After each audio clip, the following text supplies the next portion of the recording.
शुभेंदु अधिकारी जी, हमारे राष्ट्रीय महासचिव श्री सुनील बंसल जी, हमारे प्रभारी मंगल पांडे जी, सह प्रभारी अमित मालवीय जी, बैठे हुए सारे मंत्रीगण,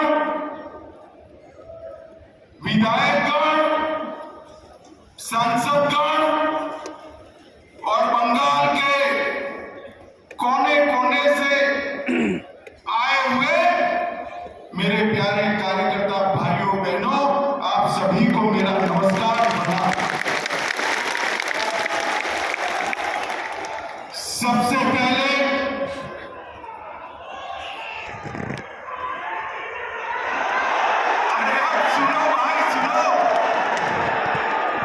जिंदाबाद जरूर करना है। 26 में हमारे मुख्यमंत्री की शपथ के बाद करना है। भाइयों बहनों, सबसे पहले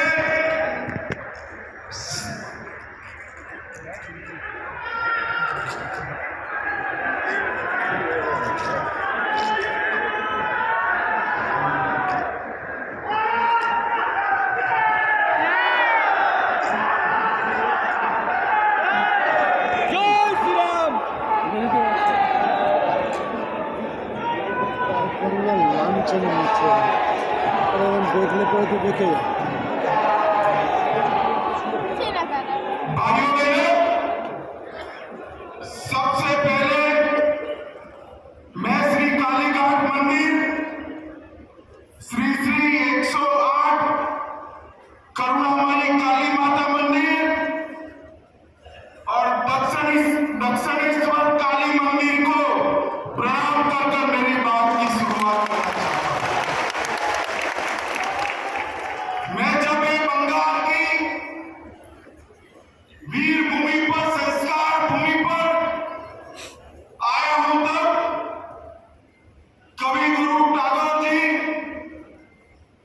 स्वामी विवेकानंद जी, रामकृष्ण परमहंस जी, नेताजी सुभाष चंद्र बोस और हमारी पार्टी के स्थापक स्वर्गीय श्यामा प्रसाद मुखर्जी को प्रणाम कर मेरी बात की शुरुआत। वंदे मातरम के रचयिता महान बंकिम चंद्र चट्टोपाध्याय की ये भूमि, जिस भूमि ने सालों तक पूरे भारत का मार्गदर्शन करने का काम किया,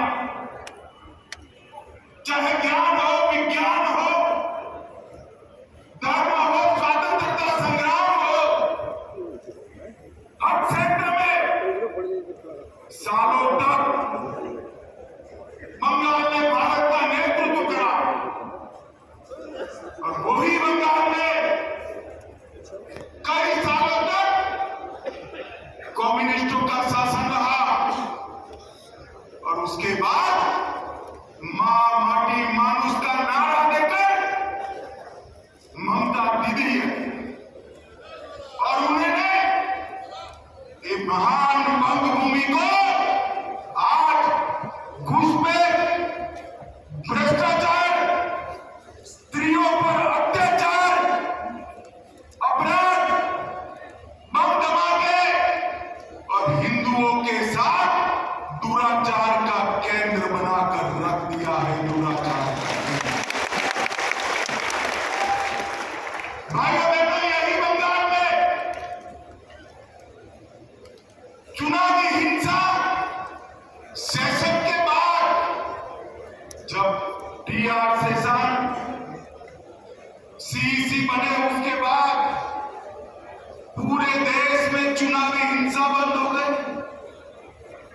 मगर ये बंगाल है जिसमें चुनाव के वक्त और दीदी को विजय मिलने के बाद सैकड़ों भारतीय जनता पार्टी के कार्यकर्ताओं को मौत के घाट उतार।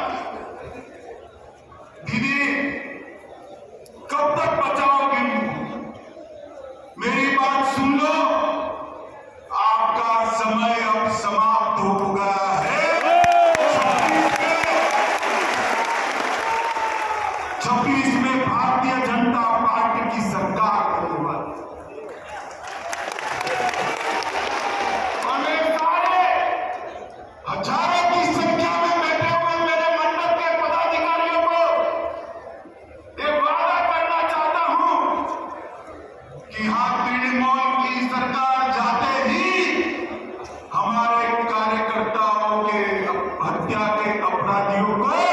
जमीन में गाड़ा है तो भी पहाड़ उठाकर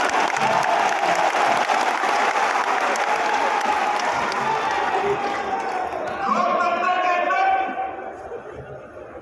हिंसा कभी शोभा नहीं देती है।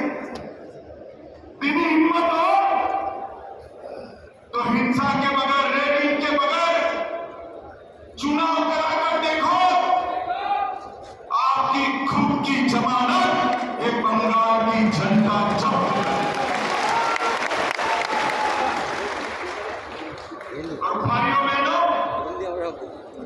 वोट बैंक की तुष्टीकरण ने वोट बैंक के लिए पतन की सीमा ममता बनर्जी ने अभी कुछ दिन पहले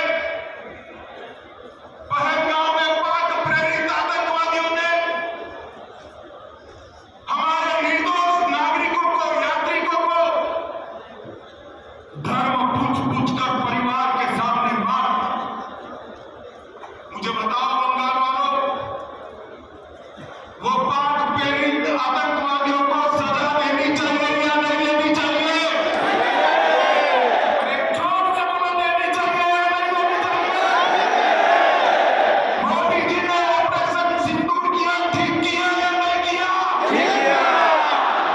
भाइयों बहनों, हमने सर्जिकल स्ट्राइक करी, एयर स्ट्राइक करी और अब ऑपरेशन सिंदूर कर 100 किलोमीटर अंदर जाकर उनके हेडक्वार्टर को ध्वस्त।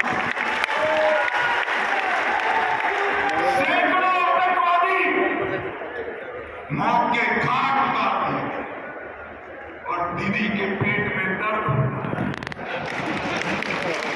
दीदी, इतना दर्द बंगाल का यात्री जब वहां मारे गए तब किया होता तो ठीक था। उस वक्त कुछ नहीं बोला और मोदी जी ऑपरेशन सिंदूर कर यहां आए तो एक घटिया था राजनीतिक बयान लेकर ऑपरेशन सिंदूर का विरोध। मैं आज ममता दीदी को कहने आया हूं, आपने ऑपरेशन सिंदूर का विरोध नहीं किया। आपने इस देश की करोड़ों माताओं बहनों की भावनाओं के साथ खिलवाड़ किया है। और मैं बंगाल की मातृशक्ति को भी अपील करने आया हूं, आने वाले चुनाव में ऑपरेशन सिंदूर पर सवाल उठाने वाली ममता जी को सिंदूर की कीमत बंगाल की माताएं बहनें जरा समझा दे, सिंदूर का अपमान करने का क्या। भाइयों बहनों, 1990 से ये देश आतंकवाद झेलता है। 40,000 से ज्यादा लोग आतंकवाद की भेंट चढ़ गए। ये कांग्रेस की सरकार है, यूपीए की सरकार है, इंडिया अलायंस की सरकार है, जिसमें ममता बनर्जी भी मंत्री थी, कुछ नहीं करती। नरेंद्र मोदी सरकार आने के बाद गोली का जवाब गोले से देने की शुरुआत। और ममता जी, आप जितना पक्ष लेना है उतना पाक प्रेरित आतंकवादियों का पक्ष ले लो। मैं पता कर जाता हूं, ये नरेंद्र मोदी सरकार है, ये भारतीय जनता पार्टी की सरकार है। ऑपरेशन सिंदूर समाप्त नहीं हुआ है।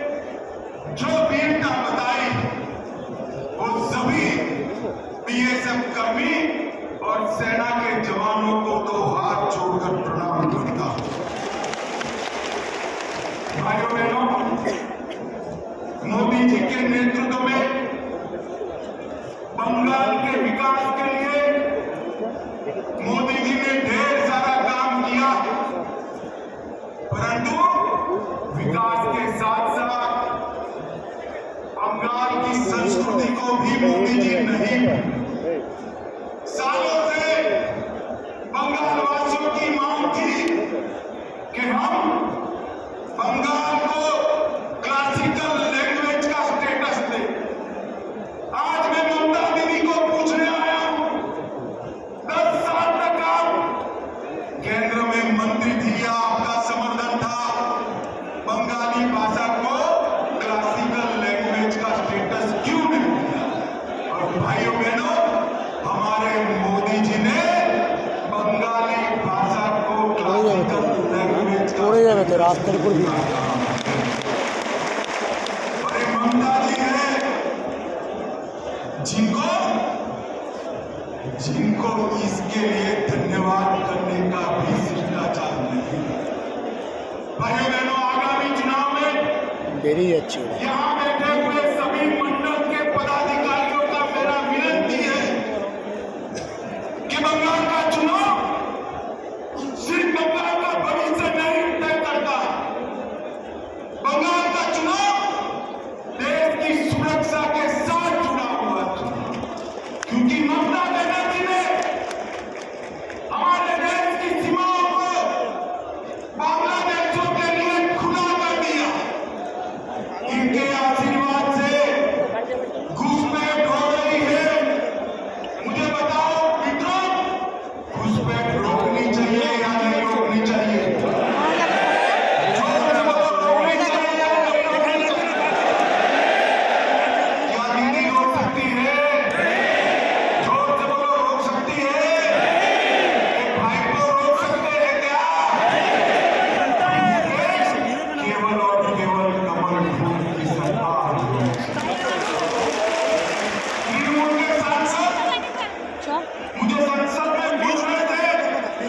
বসো ব্যস্ত হচ্ছে পরিবেশ নষ্ট করো তো আর 5 মিনিট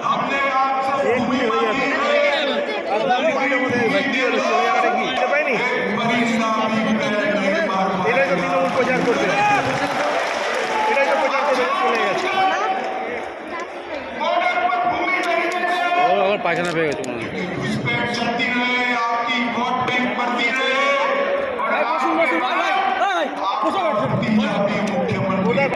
97 सीटों पर भारतीय जनता पार्टी का लीड रहा, 97 विधानसभा और 143 सीटों पर 40% से ज्यादा मेरे कार्यकर्ताओं के परिश्रम के कारण वोट मिले।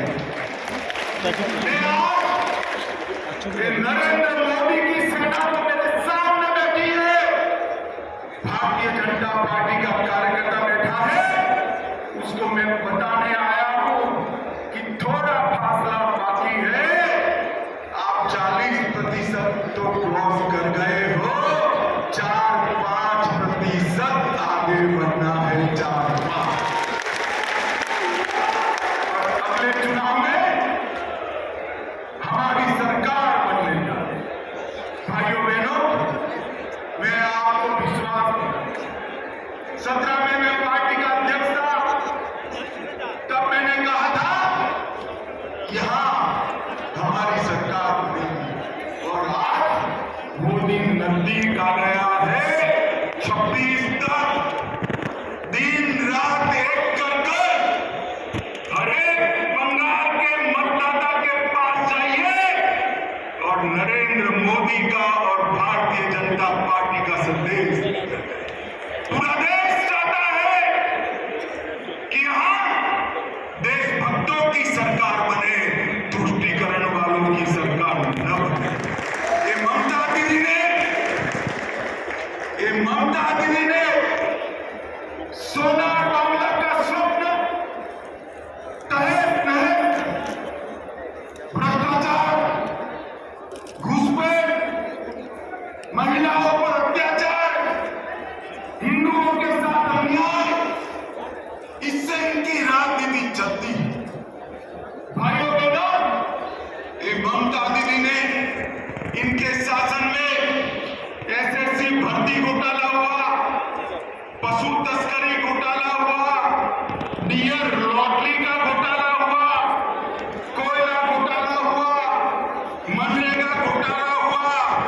प्रधानमंत्री आवास में घोटाला हुआ, राशन घोटाला हुआ, मिड डे मील में घोटाला हुआ, केंद्र के फंड हड़प कर लिए गए, नगर पालिका भर्ती घोटाला हुआ, गोरखालैंड टेरिटोरियल एडमिनिस्ट्रेशन का घोटाला हुआ, गाय की तस्करी का घोटाला हुआ, हजारों करोड़ रुपया बंगाल की जनता का तृणमूल कांग्रेस की सिंडिकेट को भेंट।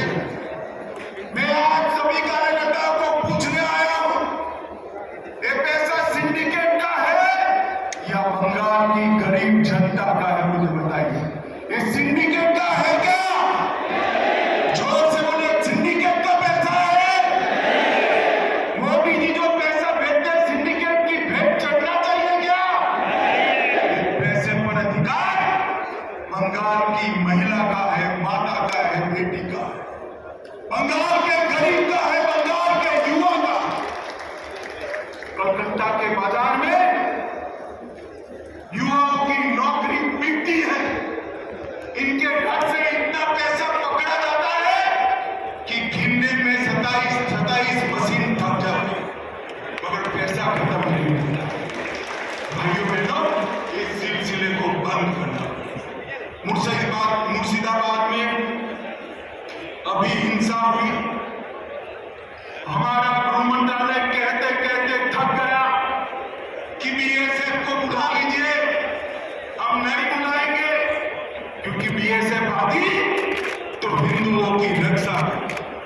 फिर हमारे कार्यकर्ता हाईकोर्ट गए, हाईकोर्ट के ऑर्डर पर बीएसएफ आई और हिंदुओं को बचाने का काम किया। ममता जी, आपके नेताओं ने वो बीएसएफ को गाली बोला और आपके नेता वहां खड़ा रहकर दंगाइयों की हौसला अफजाई। मुझे कहने में कोई झिझक नहीं है, जिस प्रकार से बंगाल सरकार के मंत्री इस दंगों में शामिल थे, स्टेट स्पॉन्सर दंगा था जिन्होंने हिंदुओं को अन्याय किया। भाइयों बहनों, बेलडांगा में कार्तिक पूजा के दौरान हमला हुआ, सरस्वती पूजा पर हमला हुआ, क्योंकि मुहर्रम निकाल दिया जाए। भाइयों बहनों, मुस्लिम तुष्टीकरण की सभी सीमाएं ममता दीदी लांघ। मुझे बताओ भाइयों बहनों, मन से बताना, मोदी जी जो वक्फ का कानून लाए हैं वो अच्छा है या नहीं? जोर से बोलो, अच्छा है या नहीं है? बंगाल की जमीन, बंगाल की सरकार की जमीन वक्फ की भेंट चढ़नी चाहिए क्या? जोर से बोलो, चढ़नी चाहिए। ममता दीदी वक्फ के कानून का विरोध कर किसका पक्ष नहीं? पूरा बंगाल चाहता है कि वक्फ अच्छे से चले, पारदर्शिता आए, निर्दोषों की भूमि न जाए, सरकार की भूमि पर अतिक्रमण न हो, मगर ये वक्फ का विरोध करे। ममता दीदी 2026 तक कर दो, जितना विरोध करना है उतना, उसके बाद आप मुख्यमंत्री भी। भाइयों बहनों, मस्जिदों के इमामों को वेतन देना शुरू किया, कोर्ट ने रुकवा दिया। बांग्लादेशी और रोहिंग्या उनकी मदद से घुसपैठ कर रहे हैं। राम जन्मभूमि के भूमि पूजन के दिन सद्भावना जुलूस के नाम पर नाटक किया, दुर्गा पूजा का विसर्जन पोस्टपोन किया, मुस्लिम कर्मचारियों को रमजान में आधे दिन की छुट्टी दी, केरला स्टोरी पर प्रतिबंध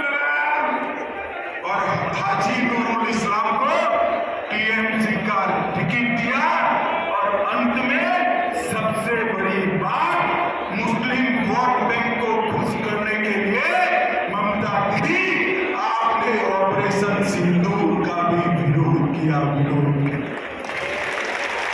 कार्यकर्ता भाइयों बहनों, मुझे बताइए, ये तुष्टीकरण बंगाल में चलने देना है क्या? जोर से बोलो, चलने देना है क्या?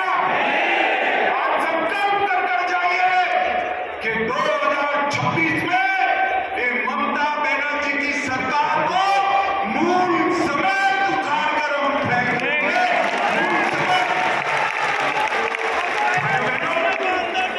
एक महिला मुख्यमंत्री की शासन में आर्थिक मेडिकल का मामला होता है, सालों तक संदेशखाली की गरीब माताओं पर अत्याचार होता है और वो अपने वोट बैंक के संजोग कर बैठे। मैं ममता दीदी को पूछना चाहता हूं, संदेशखाली का मुख्य अपराधी ममता दीदी किस पार्टी से थे? आप लोगों को मालूम है? जरा जोर से बोला, संदेशखाली का मुख्य अपराधी किस पार्टी से था? जोर से बोलो, किस पार्टी से था? आर्थिक के अपराधी किस पार्टी से जुड़े हुए हैं? और ये महिला मुख्यमंत्री माता और बहनों के सम्मान की भी चीज है। एक ऐसा शासन है जिसमें आदिवासी, कुड़मी, राजवंशी, कोच, मधुआ, गोरखा, कायस्थ, आगोरी, मछुआरा कोई खुश नहीं, नमोशूद्र भी खुश नहीं। और अभी उन्होंने गोरखाओं को तो जितना बदला लेना था वो ले लिया, परेशान कर कोई। मैं आज गोरखा भाइयों को भरोसा देना चाहता हूं कि भारतीय जनता पार्टी की सरकार में आपके साथ कोई पुलिस केस नहीं होगा, कोई नेता